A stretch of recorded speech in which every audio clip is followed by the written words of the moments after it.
support team here at the Office of the Prime Minister, also the Jamaica Information Service, and the Public Broadcasting Corporation. We'll have three presentations this morning. One from Senator the Honorable Dr. Dana Morris Dixon, who is Minister without portfolio here at the Office of the Prime Minister in charge of digital transformation. We'll also have a presentation from the Honorable Favour Williams, who is the Minister of Education and Youth. And then finally, Senator the Honorable Kamina Johnson-Smith, Minister of Foreign Affairs and Foreign Trade. Before we go into, we would like to announce some cabinet decisions and board appointments. I'll start off with the Noel Holmes Hospital Management Committee. This board appointment is for the period effective February 12th, 2024 to the 11th of February, 2027. And it will be chaired by Mr. Donovan Hamilton and have members Mr. Derek Storr, Mr. Loralda Spence, Mr. Devon Brown, Ms. Tamika Buckner, Mr. Hanif Moses, and Ms. Benita Carr. There are also ex officio members which comprise the Western Regional Health Authority, as well as a representative from the employees of the Noel Holmes Hospital. We also had the appointment of the Pharmacy Council of Jamaica. This was in the form of an addition of Mr. Mark Law as a member of the council, with effect from the 12th of February this year to the 10th of December 2026, when the board is set to expire. Also, the Southern Regional Health Authority Board was renewed for 3 years. This is being chaired by Mr. Wayne Chen and includes Mr. Dave Powell, Ms. Lauren Green Mason, Mr. Marcus Greenwood, Mr. Stafford Horton, Mr. Albert Williams, Mr. Winston Maraj, Mr. Omar Miller, Dr. Lloyd Reynolds, and Mr. Michael Stern. And also, as typical with health boards, it has ex officio members from the region, as well as a representative of the permanent secretary in the Ministry of Health and Wellness. The Board of Trustees for the Jamaica National Heritage Trust was also appointed for the period of the 12th of February 2024 to the 5th of December 2024, when the tenure of that board is expected to expire. And the additions to that board are Mr. Vivian Crawford as Deputy Chairman, as well as Dr. Shireen James Williamson and Mr. Andre Baugh. We now move to cabinet approvals. Cabinet gave approval to the Housing Agency of Jamaica to divest 3 parcels of land, 1 beachfront and 2 contiguous lots located in Hopewell, Hanover, at a cost of $850 million to LCH Developments Limited. And the HAJ will be allowed to retain the full proceeds of the sale in relation to the property, as well as the other 2 parcels.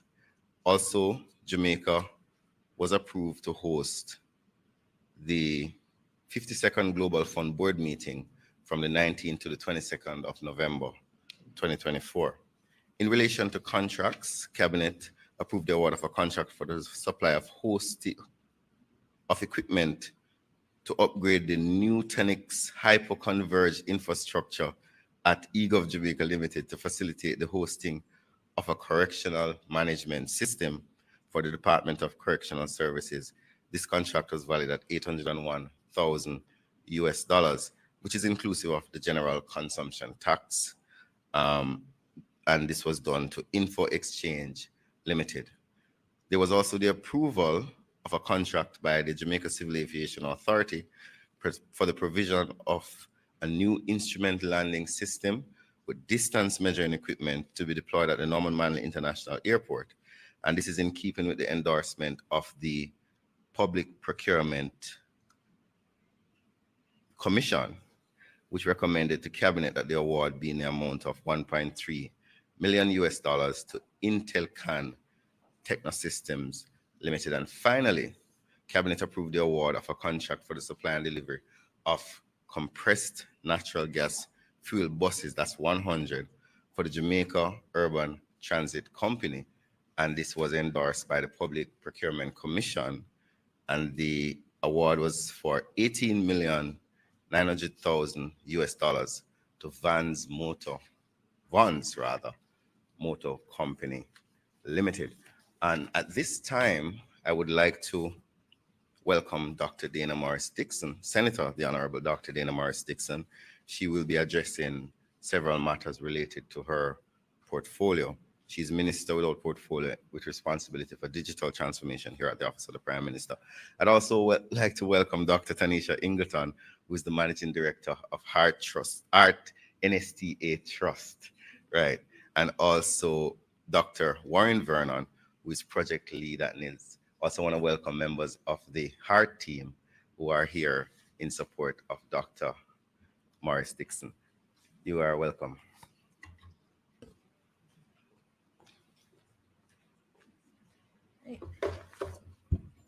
Thank you very much, Minister Morgan, and good morning, everyone.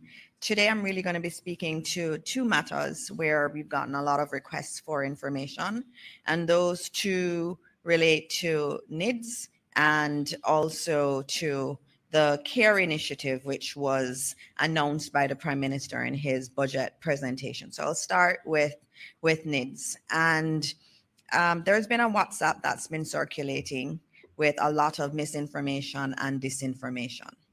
And it is really very disconcerting to see WhatsApps like this. It speaks to a host of falsities about NIDS and the program, and they have to be dispelled. And I will start by noting that NIDS and getting the national ID, the digital ID, is a voluntary exercise. The law is very clear that no one has to get this. It is on a voluntary basis. So the government will never say that you have to do it, or if you don't do it, there is a fine or there is any kind of threat of arrest. That is absolutely false. And so anyone who sees WhatsApp messages like this going around really need to delete them, and also to note to the person who has sent it that this is false information. And we're seeing this more and more in our country and generally in the world too. We see these efforts at misinformation and disinformation, and it is very important that we counter it. And so I say this morning that there is absolutely no truth to what has been put in this WhatsApp that says that if you do not have your NIDS ID, you cannot access government services. Government services are the rights of every single Jamaican. And so there would never be any attempt to try to have persons be kept away from government services due to a new national ID. That is completely false again. And so it's important that we know the truth about NIDS. NIDS is an effort that has been in train for a long time, for decades. We have spoken about a national ID and the need for one that can be verified from the 1970s, and it may even predate that, but we do see the evidence of those discussions in Parliament about a national ID and the need for one. And so after all these years and all these discussions, we're finally at the moment where we have this national ID that is easily verifiable. And so one of the key things that we need to note in terms of the build out of NIDS is that it has been done with trust at the center of it. So everything that is done in relation to data sharing or verification that is done with each individual citizen being absolutely aware of what has happened. And I give this example all the time. You know, for example, with a bank or and you're trying to open an account, you will give the bank several pieces of information. In many instances, they do verify them. They verify through third parties. With your NIDS ID, they will also verify, and they will call on the NIDS system and they will verify that this ID is an authentic national ID. But the difference that you will have with this system is that if someone verifies your identity or your identity information from your NIDS ID, you know. You'll get a text message, you'll get an email So this is where we're bringing transparency to the entire process, and where our people can feel that they have control over their information and they know how that information is being used. So the NID system has been set up with a lot of those concerns of trust built into its development. And so, what I say this morning is, again, it is voluntary, and again, that it is built for our people to feel a sense of trust in the processes that we have. And in terms of persons being fined for not having NIDS, that will never happen, because, again, the law is very, very, very clear that this is a voluntary exercise. And of course, we think that there will be benefit from having this ID that has all of the information embedded in it, and you can verify it, and has all these security features attached to it. And over time, we expect that people will see that it is making their lives easier, but that is always on a voluntary basis as per the law. So that's my little spiel on NIDS, just reminding everyone that NIDS is voluntary, voluntary, voluntary. No one will be forced to have this ID. The other one that we had some questions about related to the CARE program that was announced by the Prime Minister. And that was one that has received quite a lot of excitement. We've seen many persons calling HEART and wanting to know more about this, how it's going to be executed. And the HEART team is here and they can give some more details in relation to the CARE program. But as the Prime Minister said, it is really a program that's been designed to deal with what we hear on the ground. This is a government that listens to our people. And when the Prime Minister was able to go into the communities and speak to young men, young women who are not in training and who have been reluctant to go into training, but are ripe for skills training, and we know that this could change their lives, they were saying a few things. They were saying that they couldn't afford to go where the HEART training institutions were. And we know HEART cannot be in every single community with every single program. And so you have programs in various areas. And that was a concern. How am I going to get there? And so the program was developed through listening to those voices. And those voices said, help us with transportation. And so as a part of the CARE initiative, the students who are the young trainees that will be taken on, they will get a transportation grant. In addition to that, there were many young people who said that, the fees in HEART have been eliminated, and that's great, but I also have to hustle. I have to hustle. My family needs food.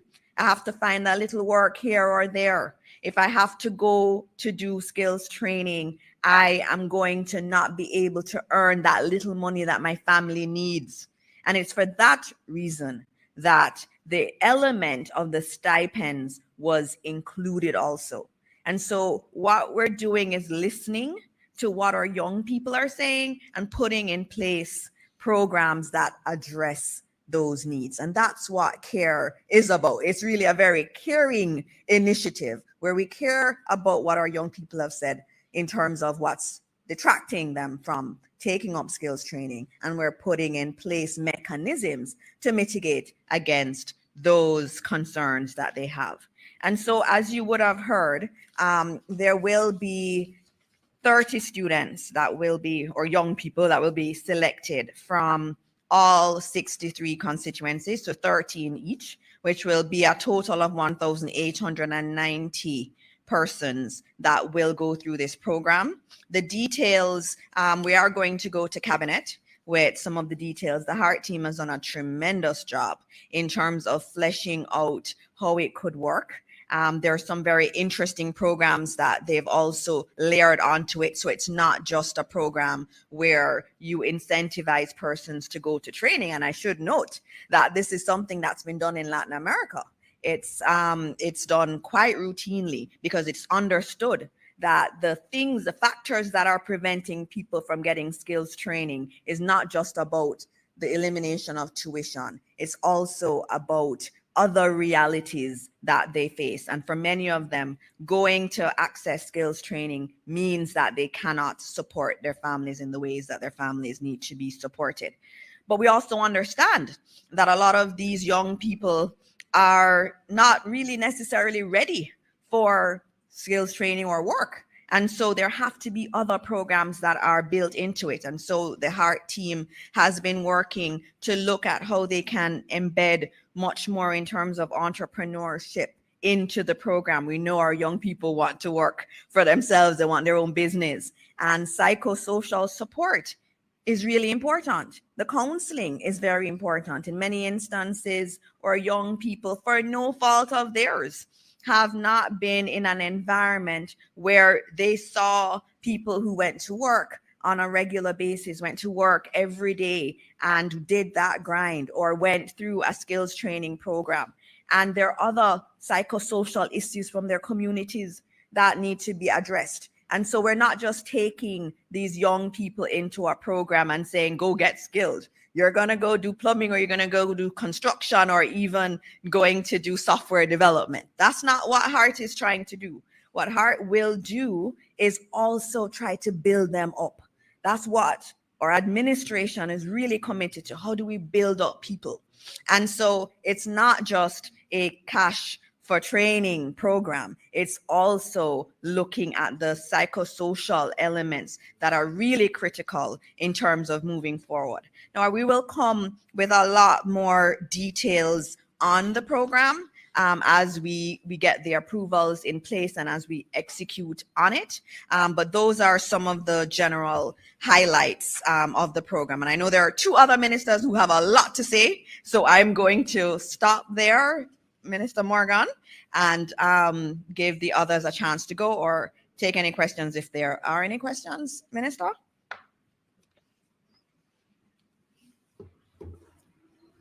Thank you very much.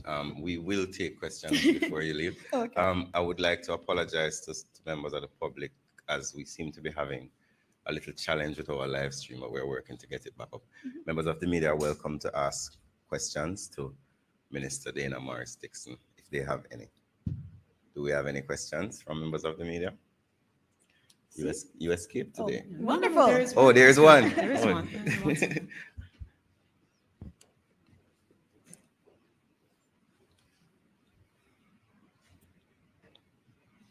Good morning, everyone. My name is Simone Absalom Gale, and I'm from the Public Broadcasting Corporation of Jamaica, PBCJ. I was just wondering, any update on the number of persons who have signed up so far? I know there's a pilot program going. All right. For CARE, there isn't a pilot program yet. It was announced by the Prime Minister as a new initiative. Oh, NIDS. Okay, NIDS. All right. So with NIDS, there was a pilot that took place last year. January last year, 300 persons volunteered to be a part of the pilot, and they tested the system. And that's the key thing. They tested the system so that tweaks could be made to it. And they did, and Dr. Vernon is here and you can speak to it, but they even looked at how our sign-up desks were configured, especially for persons with disabilities. Was it configured properly? How did someone sign? Should the signing thing be on the right or on the left? There was a lot of that kind of intelligence that was gained from it. After that pilot, they tweaked many elements of the sign-up process, and then they went into further development of the program and ensured that the security protocols, because it needs to, the key thing is security, and making sure those security protocols were as robust as possible, and also starting the renovation of the post offices, because the sign-up points will be post offices. So there are 8 that are being worked on now. So in addition to CSO, there will be 8, but we're looking at 24 post offices in total that will be renovated due to this NIDS program as enrollment sites, and that's in trade. We have any more, Naomi? Not for Minister Morris Dixon. We are.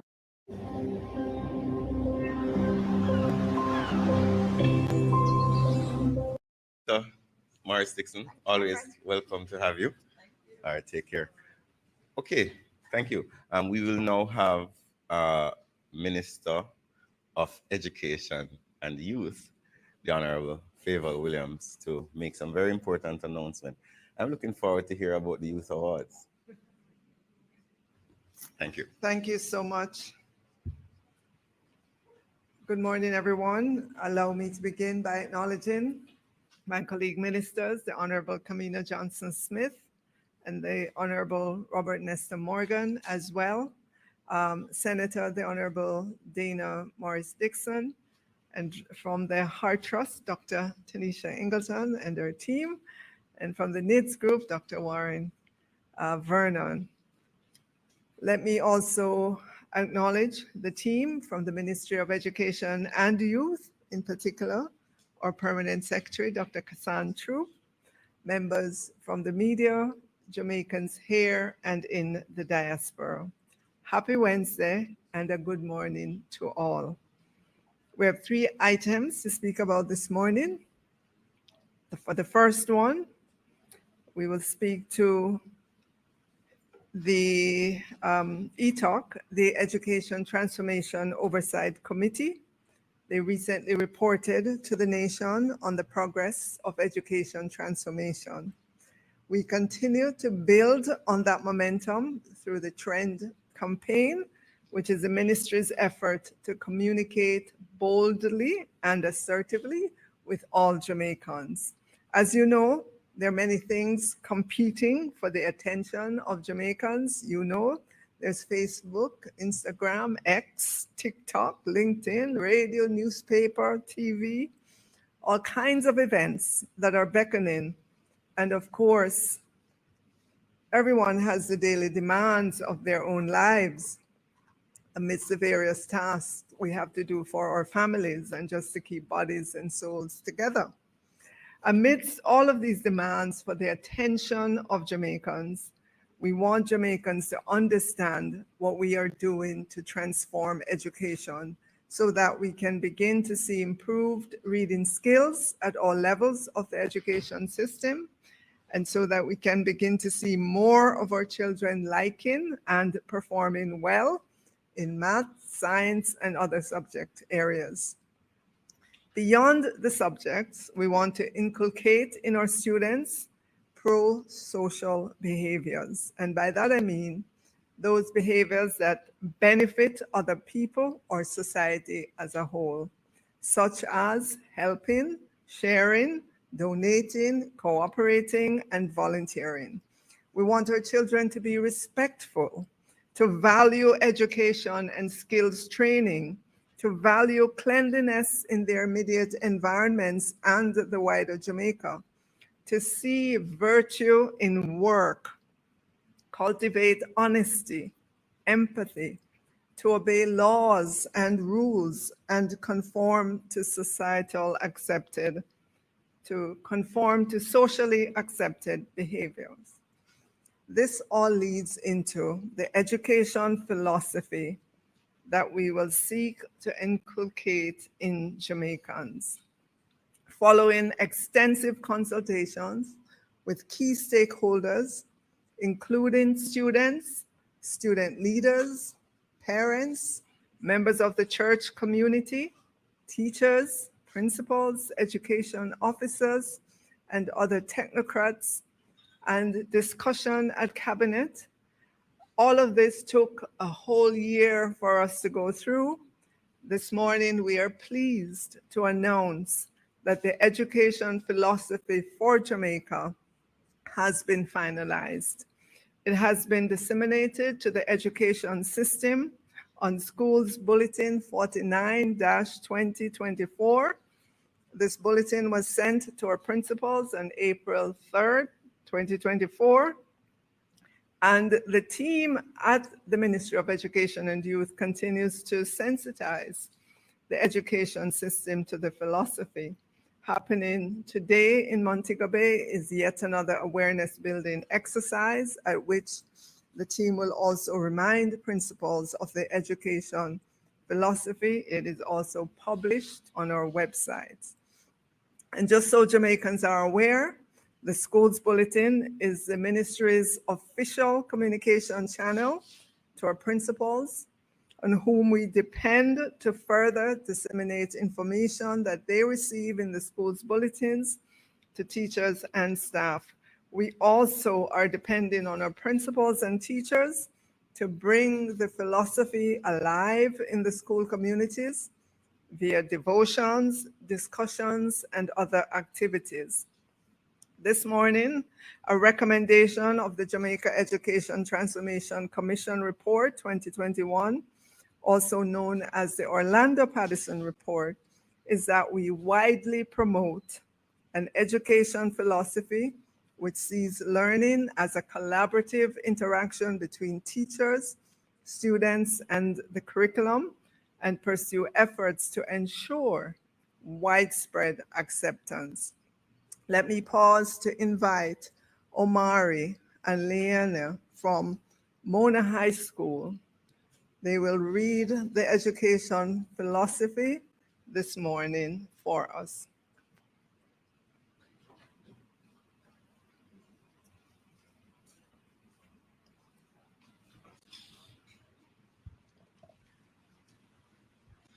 Good morning, everyone. Good morning, everyone. My name is Omari Johnson. And I'm Leanne Smith. As a former student of Mona High, the school of choice, I will now present the philosophy of education for Jamaica. Under God, the Jamaican educational philosophy embraces diverse learning capacities and styles, aiming to nurture each learner's full potential. We provide a comprehensive education, blending academics and vocational pursuits with value-based teachings and life skills. Our focus is on fostering community harmony, appreciating our cultural heritage, promoting inclusivity, environmental stewardship, and respect for all. Through this approach, we aim to cultivate learners' understanding of themselves, respect for humanity, and love for country as embodied in our national vision, anthem, and pledge. Thank you. All right.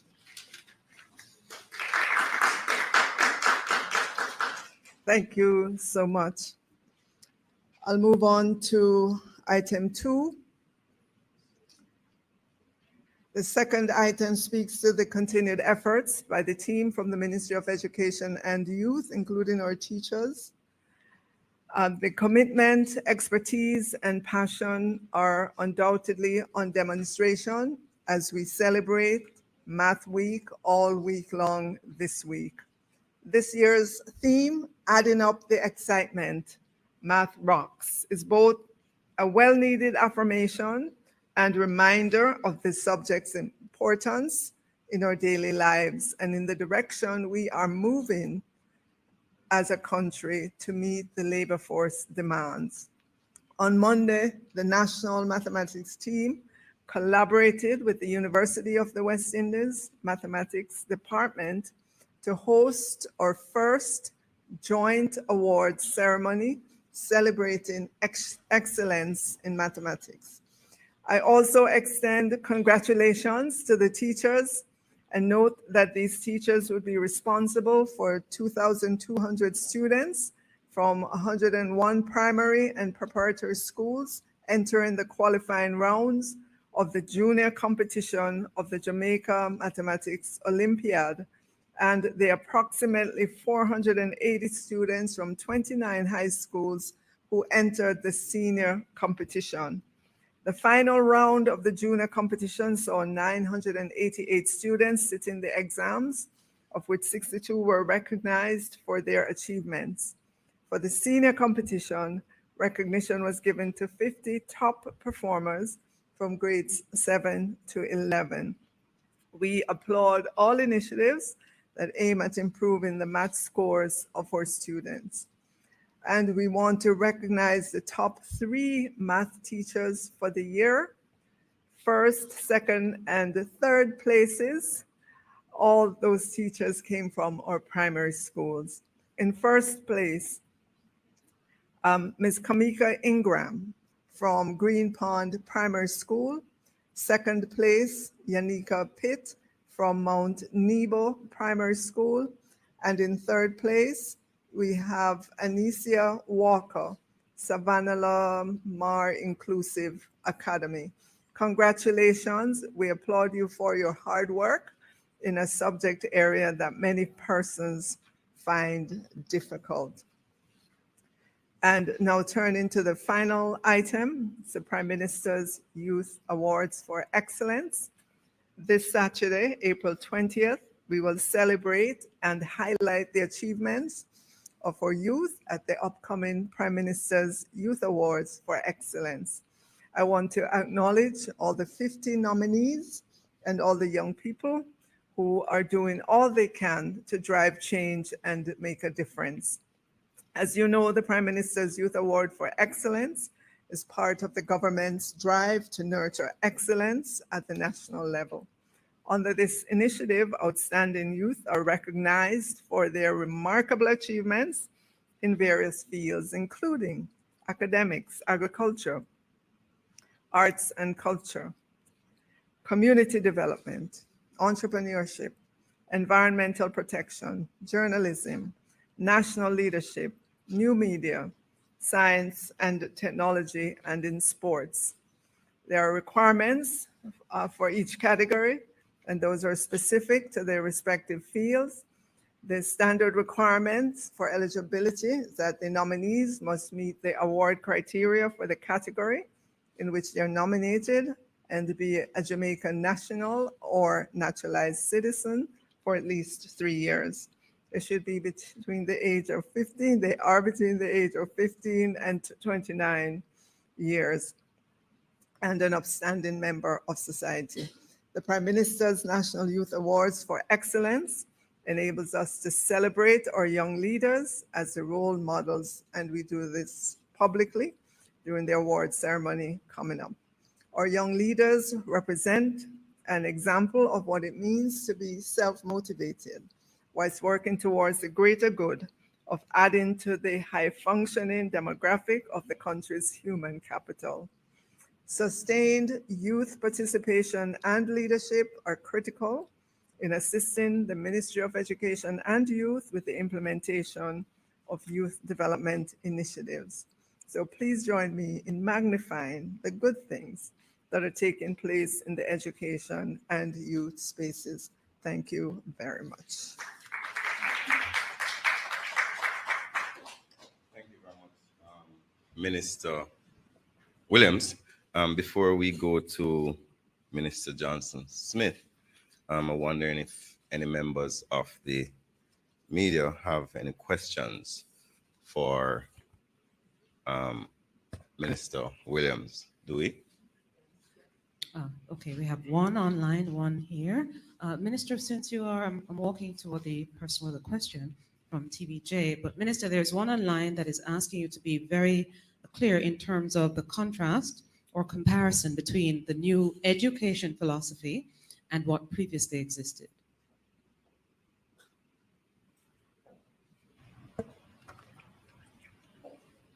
Dr. Chu? Dr. Troop, I'm going to have Dr. Troop speak to that. Come over here, Dr. Troop. Because as I mentioned, we spent a whole year. Yes. Good morning, looking at- so everyone. Dr. Troop, go ahead. So, the Ministry of Education is transforming, and as we transform, we have to reflect on how we view our learners, how we view the players in education. Where we're coming from, the system was built on constructivism, cognitive perspectives. We have Robert Bandura guiding some of our philosophy. We have Pavlov guiding some of what we do in the classroom. Over the years, we have had to reflect. What do these theorists say about learning? And what do we believe as a country? And what do we want for our people? And so we went back as a ministry because predominantly we supported the behaviorist perspective. We look at things that are good and we cherish them and we laud them and we put good things out there and we expect that students will comply. And that's how we have been pouring in our teachers and pouring in our students. That's how we have been prepared as teachers in our colleges. Predominantly, what do we bring to the process? In transformation, we're talking about predominantly the constructivist perspective. What do we believe about our learners? What do they bring to the process? As a country, as a ministry, we have to give recognition to the agency in our learners. They come to us with talents. They come to us with abilities. How do we hone that? How do we meet them where they are? That's what's different. What's different, you will also see that we have made God the center of what we do. Jamaica is a Christian country, and that philosophy is important for how we are, how we treat each other. We have made the vision of this country a significant component of the philosophy. We have made the pledge that we recite every single day, and of course our anthem, an important part of that philosophy. We have been listening to the cries of Jamaica. We have been talking about our students are, the behavior of our students. Well, we have looked at how we can exist in harmony as a community in education. And so it includes what the parents will do. It includes what our teachers will do. It includes what we believe about our teachers. Are they responding? Are they just giving and pouring in? Are they the guides on the side, or are they the sage on the stage? That's the difference. So our teachers are being positioned to be the guides on the side. Content is available. We don't lack content. In the past, we were trained as teachers to hone and deposit. Now, content is everywhere. How do we get our learners to access that content? How do we lift them to the level of analysis and critical thinking? How do we say, look at this content in the public space, what has been said about NIDS? How do we critically analyze that for the facts? That's what the philosophy will do. So that's different. It's about how we see our learners. It's about how we see our teachers. It's about how we position our players in education for the collective good of this country.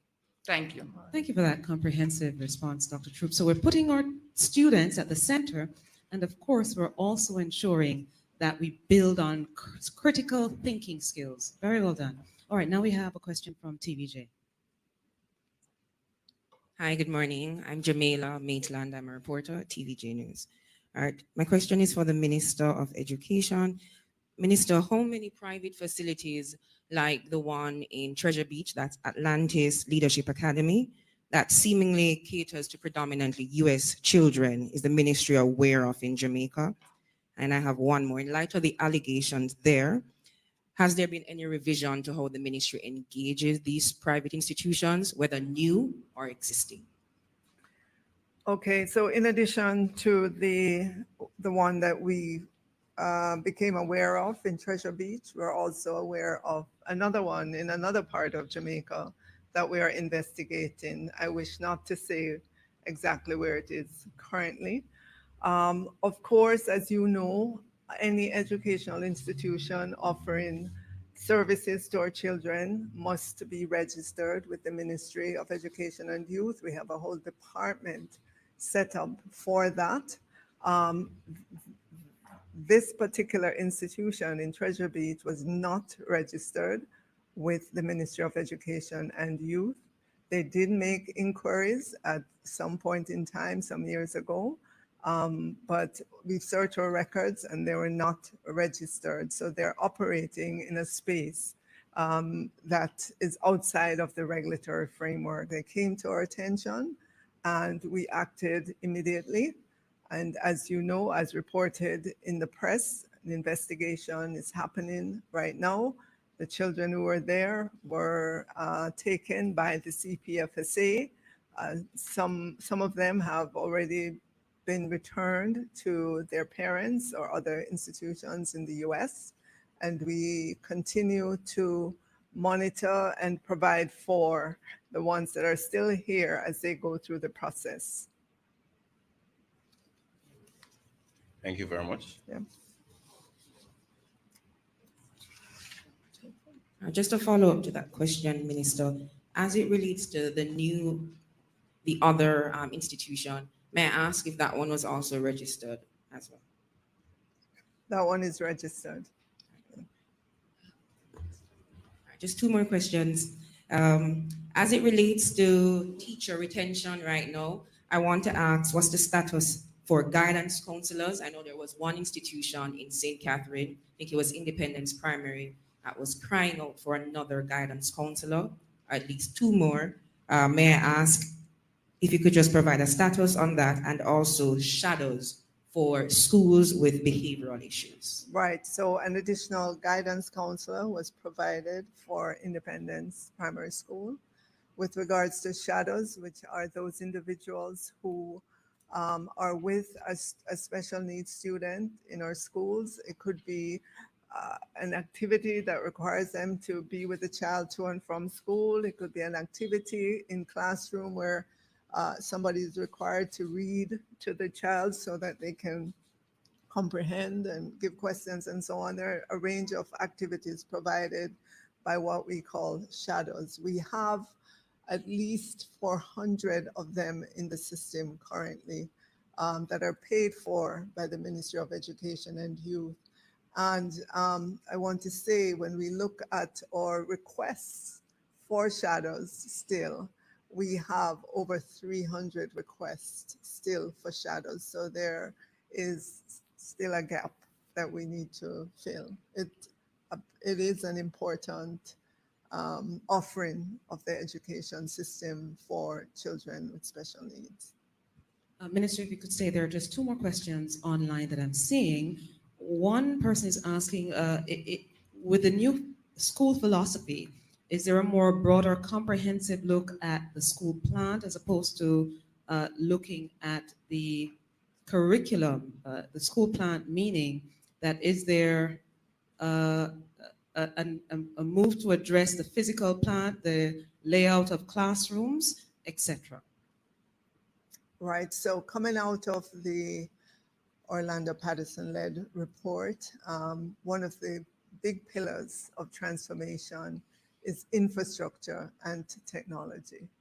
And yes, we have to not only repair the existing plant, ensuring that those critical repairs are done, but we have to look differently at how our schools are configured, what is the material that we use to build them, because just this morning listening to the news, I'm learning that the temperatures are going to be even hotter than we experienced last year. So there's a lot to be done in our schools with regards to the physical infrastructure that we have to take on. We've started already in our thinking in terms of describing just the new format for schools, that they have to incorporate different things into them as we go forward. I just want to say, given the size of the education sector, because when you look, we have 1,009 primary and secondary schools across Jamaica. I don't think Jamaicans realize the quantum of what we're dealing with. Is going to take us some time to get all those schools retrofitted or rebuilt in order to incorporate the new environment in which we're operating going forward. Thank you, Minister. And the person did say that they were alluding to the heat in particular. They just had a follow-up, and I'll ask the follow-up. And the other question, that is the final question I'm seeing. So is there anything that's going to be done about how we deal with students battling the heat, especially since it started getting so hot and school goes up until the end of June, first week in July? Is there any special measure that the government will be putting in to deal with that? And the final question that I saw that came in before that follow-up was just an update that they wanted on the STEM schools that's being built by the government. All right. And I'm gonna ask Dr. Troop to help me on both those questions.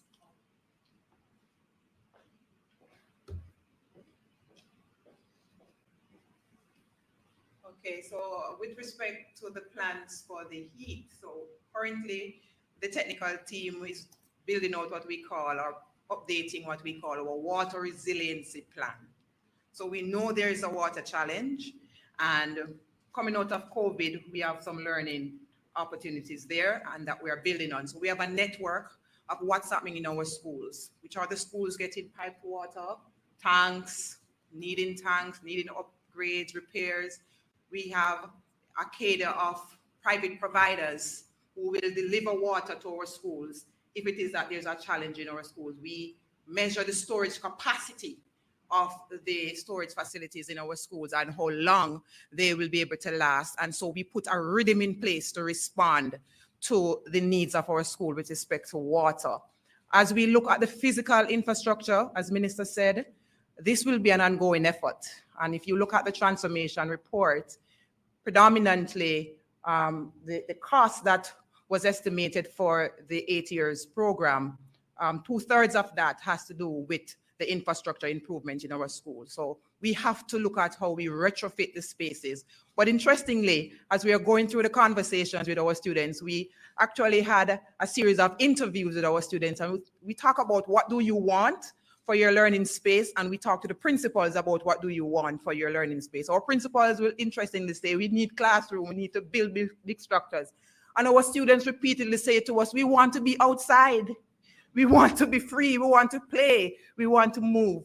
So some of the things that we have built in as we are building out and upgrading our school is to talk about the breaks, small stretches, being outside, giving the children breathing time. We have water days in our schools now, we have fruit days in our schools. And as we are doing those small things, we are looking at how we are retrofitting our new buildings to be climate smart. That's the new technology going into our new schools. We have consultants now working with us to look at the design of these new schools, and it won't be limited to the new schools. What we are looking at, when we get this design that is climate friendly, that will be the guide to use for the upgrade of our existing schools. So we're not leaving them behind. So the new learning will be used to guide how we improve our current infrastructure. But we do small steps now. So we're asking our teachers to get the students out, give them their breaks, open the window, let the children move. They have been asking for this. And it's not going to be an overnight fix to retrofit. It's a phased process. This year, in the new budget, we have $2 billion committed to capital infrastructure, and we are going to move expeditiously. We didn't spend all we got last year, but the good part of that is that those schools are shovel ready. And so we are moving quickly to get those in place. We did very well at the maintenance program last year. We invested $210 million right across the 7 regions. And I can proudly report that our regional building officers did exceptionally well this year. All the schools that were down to be retrofitted, upgraded, maintained, they were all supported on the ground. So we are making small steps, but bigger plans are coming as we get climate friendly, given the new demands. Thank you. Mm-hmm.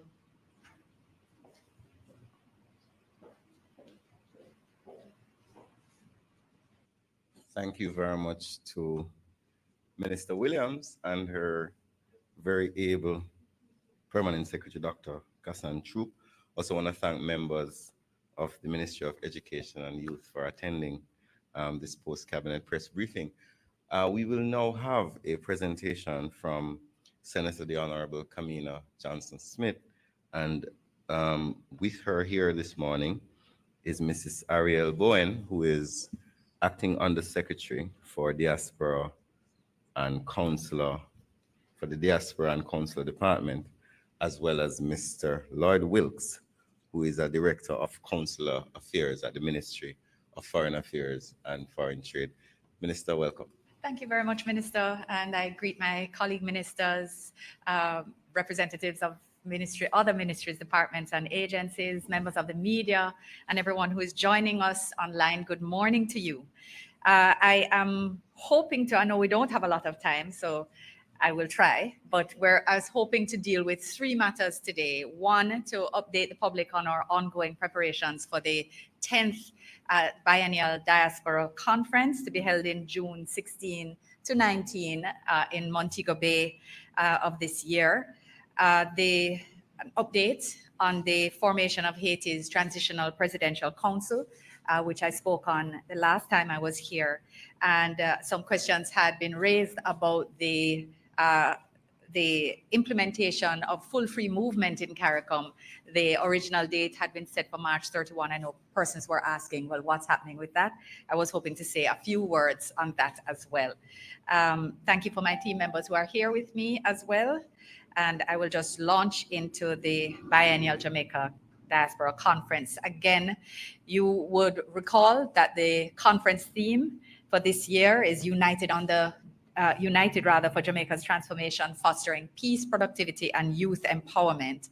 And we're very pleased that our conference chairperson is Courtney Campbell, the CEO of Victoria Mutual, one of our 3 legacy partners. And the person who is in charge of preparation of the conference program is a former member of the Umbrella UK Diaspora Organization, JD UK, and a former member of the GJDC, the Global Jamaica Diaspora Council, for the UK, now a returning resident, Dr. Kevin Brown, who is the newly appointed president of UTEC. So we are very proud of the amazing partnerships that we have in place and that have been fostered as part of our diaspora engagement, which has crossed administrations for 20 years in its formal format. The goal of the conference, of course, is to facilitate broader idea exchange, leveraging diaspora insights for actionable solutions, and forging strategic partnerships beneficial to both Jamaica and our diaspora. And the conference also serves as a critical tool to inform local policies and development strategies through collaborative solutions, which culminate in concrete actions and post-conference action plans for implementation. So what this means is through our conferences, which are held every 2 years, more Jamaicans with more ideas, more talents, and more resources come to the table for us to work together. And this year under the theme United for Jamaica's Transformation, with a focus on the 3 pillars also named. So we are anticipating welcoming a good group of persons from far and wide across the diaspora, because now we're engaging with our members in continental Europe, Latin America and the Caribbean, and as far away as Asia, Africa, and the Middle East, as well as our traditional families from the USA, Canada, and the UK. The global and regional launches are now underway. Our global launch took place on the 4th. We had a record 3,000 persons joining us online. So you must know the excitement level is high. And there was standing room only in our Kingston Hall down at the ministry. Minister Terlong is now also overseas participating in our virtual satellite launches. So he launched in the UK on the 15th. Continental Europe on the 16th, and he is heading to Miami tomorrow for the Florida launch. And I have to say, again, the launches have had high turnout, and we note in particular the positive turnout for the Continental Europe exercise, because that is one of our newer diaspora locations. So the networks are really very young. And when people turn out, you know it's a positive sign that people are excited. So I'm delighted to share that preparations are progressing very smoothly. 80% of our booths are booked out, and we have our GK Group, JN Group, VM Group, National Bakery, Digicel, Island Car Rental, Jamaica Tourist Board, Blue Maho Capital, Pinnacle Developments, NHT, JMMB, Stock Exchange, Student Loan, the Convention Center, which is giving us a very tiny discount, Ibero Star Hotel, Ocean 10 Hotels, and we are endorsed by the Jamaica Umbrella Group of Churches. So Hart is going to say, oh, that's wonderful, Hart, welcome. And I'll use the opportunity to say that you can come to our website, mfaftja.gov.jm. There is a banner that has a QR code, and there's also a link so you can enter the registration portal, and you can also find out more information on the prospectus. How can you participate? How can you get a booth if you're able to get in quickly enough? The website itself is diasporaconferenceja.eventbrite.com. But of course, the easier way is at the ministry website, because that's a Google and a click away. But I would like to just invite Mrs. Bowen to share a bit more about the preparations and the content of the conference, to share a little bit more with you on that side of our activities. Please, Mrs. Bowen. Thank you, Minister, and good morning, everyone. So, Minister, I'm feeling the excitement that you are, bringing across to the audience here this morning. And I just want to say, in terms of the program that is being planned, things are going well. We started quite a few months back, and this has involved a very consultative process. So, of course, the Global Jamaica Diaspora Councils, both the Senior Council and the Youth Council, who are basically in the communities overseas, who are able to share with us what the diaspora is asking for. They've been a critical part of the initial discussions. And we also have various stakeholders as well. We have been taking a very integrated approach to diaspora engagement. And so many of you here today are part of that stakeholder interest that we have had. So we've had the MDAs, ministries, departments, agencies, our legacy partners who are also intelligence gatherers in the diaspora. So the program that we have been putting together has a whole range of different issues that we want to address. Among them, let me just name a few of them. There's a very strong investment focus because we want to encourage diasporans who over the years have been asking about what's in it for me. So there are opportunities to come to Jamaica and to find out where the investment opportunities are and for them to take advantage of that. Health, education, philanthropy have been long-standing agenda items, and I don't know when we will ever stop having those because those are of critical importance for the diaspora. National security. We know the diaspora want to share ideas about solutions for our security issues. And so we have that on the agenda. We also want to, because of the focus on the diaspora, we want to also be able to discuss some of the challenges that the diaspora is having in their communities. If it's immigration, for example, maybe you're a new immigrant and you're facing challenges. How can we in Jamaica help you to overcome those challenges, as well as persons in the diaspora who may have experiences and want to share them as well. So we also have the issue of constitutional reform. We know they have a lot of interest in finding out what that is all about. It's a broader issue, which of course will also address the matter of Jamaica moving away towards a republic. So those will be addressed. Youth empowerment, as the theme suggests, is a big issue as well. And so that will be a part of the discussion. And, you know, Minister mentioned about having a former member of the diaspora, Dr. Kevin Brown, who is the president of UTEC, who is now here, having returned. And he is helping us to put together that program. There will also be government at your service. And again, you heard about Hart and others who will be having booths set up. What we want to do is to be able to provide fast track services to the diaspora. And so we're looking at PICA, RGD, the company's office, revenue. It's not revenue anymore. It has another nice fancy name. TAJ, thank you. So they're going to be there as well. If persons need to have their driver's licenses renewed, they will be able to do that.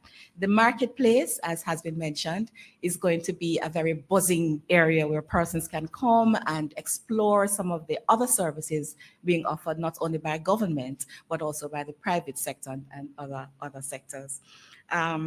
The GG's Awards, we know that the diaspora is always appreciative when you recognize them. And there are so many persons in the diaspora who we need to recognize for the sterling services that they have been offering. So the Governor General will have his usual award ceremony. And we are also looking at other opportunities as well.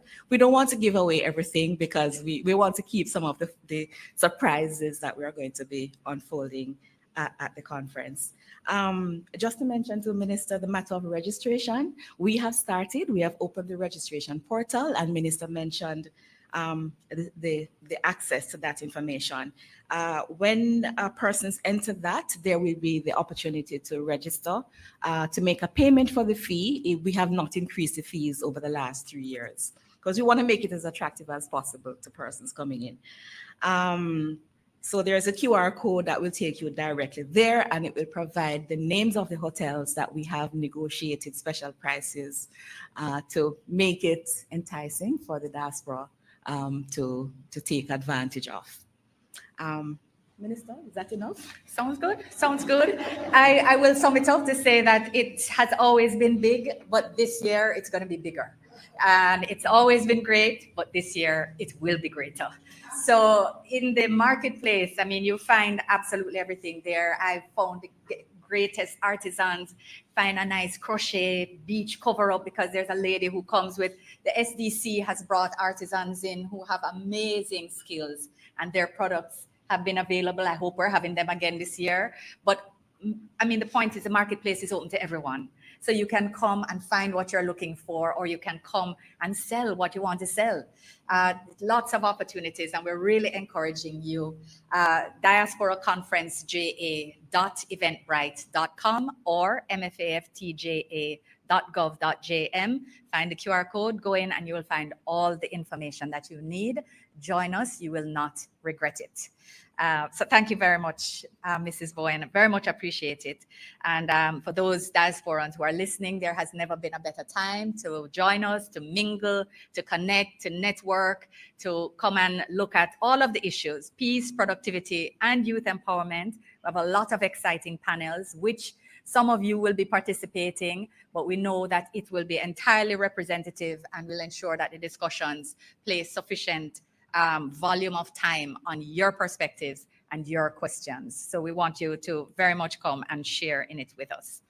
On the matter of Haiti's Transitional Presidential Council, you'll recall that the landmark outcome of the meeting that was held in Kingston on March 11th with international partners and Haitian stakeholders, hosted by Jamaica and chaired by Guyana, that the landmark outcome was the document which set out the agreement to establish a transitional presidential council comprised of 7 voting members and 2 non-voting members, and the agreement that on the establishment of the council and their naming of a prime minister, that Prime Minister Henry and his council of ministers would resign, paving the way for a new political process towards new, free, fair, and democratic elections. I just wanted to update that that process made significant progress yesterday when the official decree naming the members was published in Le Moniteur in Haiti as required by their legal procedures. You might recall that the media was picking up that there were some queries when the decree was published on the 8th, but it did not name the members of the Transitional Council. The council members have now been named in yesterday's decree, which we believe will set a new path, or rather a new energy behind the process which is underway.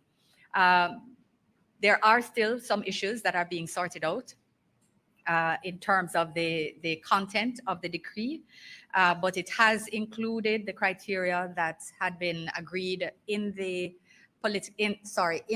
outcome declaration of March 11th, and does set the way for the next procedural steps on the path back to democracy.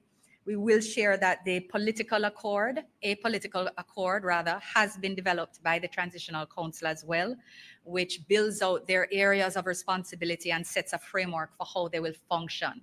So that has built a lot of confidence in the sense that there's clarity around how it is they plan to vote internally and operate, the areas of focus, including, of course, the establishment of the Provisional Electoral Council and a National Security Council that will manage arrangements in respect of the Multinational Security Support Mission, which has been authorized by the by the UN, pardon me. The partners continue to meet. The US, of course, has been the primary proponent of funding for the MSS, but we continue to encourage all members of the international community to provide support, even as they are providing support to other conflicts across the world. And we also continue to thank Kenya for their willingness to lead the initiative. And you would have picked up in the media as well, President Ruto and his government have welcomed the naming of the Transitional Council and are looking forward to engaging to help, as Jamaica and CARICOM is committed to, in the support of the HNP. So again, I remind, this is not an intervention. It is not a military intervention. It is not a takeover. It is a provision of necessary and practical support to a national police force that is outgunned and outmanned in the face of criminal gangs. So again, I know sometimes there's very emotional language used around the MSS, but it is not an intervention. It is a support mission, and it is intended to ensure that the lack of numbers, that there are more numbers on the ground, and that we compensate for some of the other deficiencies, even as we train And I can also just confirm that the training here is going well. We have 59 members of the Royal Bahamian Defense Force, 50 members of the Belizean Defense Force here training at JDF with support and engagement by the Canadian members of the Canadian Defense Force, who again are all here in partnership, looking at how we can work towards restoring peace and stability in Haiti to set the stage for free and fair elections. On the matter of full free movement in CARICOM, we will note, as has been, been recognized in the public domain, that a decision of heads last year in July 2023 had sought to move towards full free movement by March 31st of this year. I had signaled that it had always been Jamaica's assessment that there was a significant amount of technical work that would have to be done in order to achieve this goal. So while I reaffirm Jamaica's commitment to the principle of full free movement, we have always said this is the best way for all CARICOM nationals to experience and believe in the region. The fact is that there's still a lot of work to do. And that has been recognized. There is an intergovernmental task force. Jamaica is a part of that. We're working through matters like the definitions of healthcare at the emergency level and at the primary level, which means different things in different countries and has implications for not only capacity, but for cost. So countries small and large are looking at the implications and how there can be some basic standards. Similarly for education, we've been working with education on this as well, because access to primary and secondary would be a part of what is considered. And of course, Ministry of Labor and Social Security and Ministry of Finance, we engage with very closely because of course there would be the right to work. So there will be a transitional period, but work does continue towards the next full regular meeting of heads, which will be in Grenada in July of this year, where we will undoubtedly have a significant update if we don't have one before then. But the IGTF continues to work and Jamaica continues to work as well. So let me maybe stop at that point and then allow any other questions to be asked. Thank you for your time and attention. Thank you very much, Minister Johnson Smith. We will now open the floor. I think we're a bit over time, but we can take some questions from members of the media. All right. In relation. Naomi? Yes, we'll do just that. Let's go to PBCJ. Minister, I'm sorry, there was also a question for Minister Williams. Another, a follow-up question from one of the media entities. We'll do that as well. Morning, everyone. I'm Simone Absalom Gale from PBCJ television station. In regards to free movement within the region, I was wondering if discussions are being had with the telecommunication entities and banking, because that seems to be an issue with persons who are working, who are, say, customers of certain banks. They're not able to access funds as freely, and say persons who are customers of Flow or Digital, is there some kind of communication where that is concerned, where persons can retain their numbers or stuff like that? No, those issues are absolutely not a part of the full free movement discussion. Those are parts of separate discussions about how it is that we create more seamless connectivity in the region, if there in fact are opportunities for there to be single rate determination instead of roaming. Those discussions have actually been underway for a while, but they have not been, every now and again you see a ray of hope and you hear about a roam like you're at home program or a package, but we have not been able to move to a single space consideration for roaming with telecoms companies. And because each country has its own numbering system and they themselves are not integrated, there are sort of wider considerations that would have to be made. So it's not a part of free movement, but it is a part of the integration discussions that are taking place. And on banking, one of the things that we have been working on for quite some time is how we can integrate not only in terms of incorporation, but in terms of financial services and capital services, movement of people, movement of capital. They fall under different heads, but there are things that we had actually thought we would have made more progress on the movement of capital. We have in respect of cross-listing on the stock exchange, etc. That came out of those same discussions, but there's still more work to be done, admittedly. Yeah. Remember that there are some countries who still have foreign exchange restrictions, and those of us who don't. So there's a lot of difficulty. Let me not say difficulty, but there are a lot of technical issues that have to be worked through to create what you would the optimal levels of integration. Yeah. All right. Thank you so much, Minister. Really appreciate it. Our next question.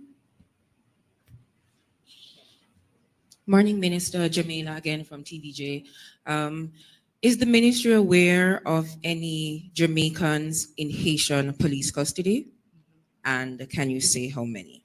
Yeah, we have no official reports of any. We have had reports that have been made to us by 2 families earlier this year, and we have made inquiries based on their reports, made inquiries both of the honorary consul before he was evacuated, and through the Ministry of Foreign Affairs and Foreign Trade, and they have not been able to verify any such information. So we know that there are that the families have said that they have been told by people who went to Haiti and came back to their communities that those people are there, but we are unable to confirm any such information at all. So we have continued to make inquiries as best as possible. And I would like to think that as institutional strength returns to Haiti, that we will have better information available to us. But we have not given up, but I cannot say that we have confirmed at all. I think there's a wider inquiry that's also being made to see if they may be elsewhere, and that we'll update on in due course as well. Just a follow-up, Minister. To what extent, when Jamaicans are in custody elsewhere, does it trigger any systems here? Is it that the police there would speak to us, or we would ask? They should report through their Ministry of Foreign Affairs. They should report either to the consulate, who would report to headquarters, to us here. That is how it should work. I asked because in September last year, there was a police report that said 12 Jamaicans are in Haitian custody. So I wondered whether or not those 12 Jamaicans have been released, or is the ministry aware of those 12 Jamaicans? I don't have that report, but we can make inquiries. We can make further inquiries. If you can share it with us. I know when an inquiry was made recently, I asked if they could, if the media house could share the information so we could ask, because if we don't have it, we can't make inquiries. And things are difficult there from an informational perspective. All right. And I have a follow-up. Can the ministry just provide an update as it relates to the children who came here from Haiti? If you could also include any form of schooling, any social behaviors, anything like that. Oh, the disabled persons who are here. I don't have an immediate update. Safe to know that my understanding is that Mustard Seed Communities is taking very good care of them. The conditions that had been established on their entry did request that they ensure that all obligations in respect of what is normally required for care and custody of children would be undertaken. You know that Mustard Seed, even before they received these Haitian persons with disabilities, because I understand there are a couple adults, which is why I don't use the term children, but they are unable to care for themselves. And they have always provided whatever is possible. The individuals, so far as I understand, they are severely disabled, so they are not necessarily able to participate in the education system. And the issue for them is more about physical care and mental well-being. So I know that the Mustard Seed Communities has made a call for any persons who wish to support, to provide food, but like ensure easily digestible items, etc. Because again, we're speaking about persons who are severely disabled and have therefore require very specialized care and dietary support. Thank you, Minister. I know it's 10:15. I just want to, I had actually omitted, the journalist had sent this through as well for the CEO in Ministry of Education. One, I believe there was not a response to the update on the STEM schools being built by the government, so they'd like that. But also, the question is, can the CEO respond to give us an update on the Stairtown Academy disciplinary hearing, which will take place today?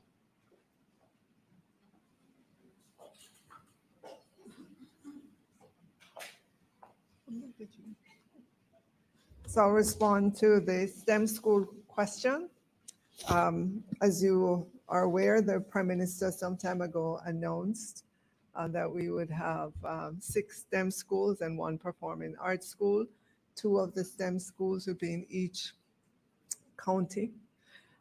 We have started by identifying lands in 2 of the counties, and we've actually, for the one in St. Catherine, we've actually made payment for the land, and we're going through that process of titling and so on.